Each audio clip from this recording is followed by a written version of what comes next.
think if we had a collectiveness going forward where more women stepped up to the plate and started running for office, we would really blaze the trail for a woman presidency. Unfortunately, I think we're still very far away from that because I'm not convinced that women are convinced that they need to vote for a woman, because that is not what they see every day. That is not what they have grown up in, the images on the television or the images in the newspaper.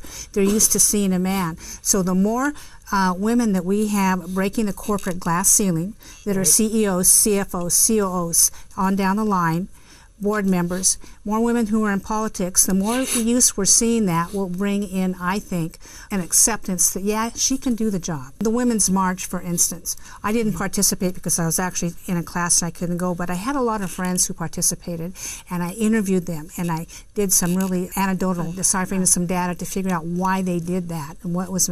I think, you know, it could be a fear that they're going to be losing some of the hard-gained feminist rights that came over, that women have earned over the time.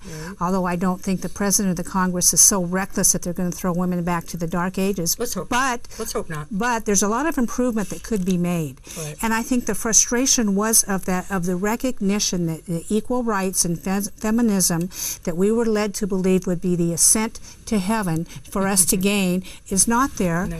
And that curve has turned into an angry bell curve, and we're sliding down the backside really fast. So when you were interviewing the women, was there anything that struck you, that stood out, that kind of surprised you? Yes.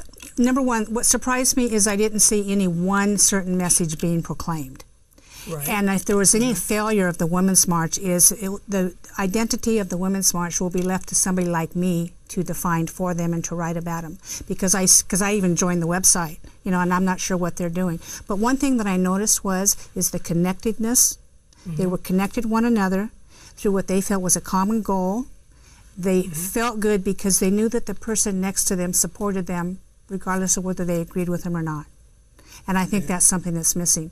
And the Women's March was so successful, I think, because of the huge divisiveness in America right now, from one party versus this party, from one sector versus the other sector.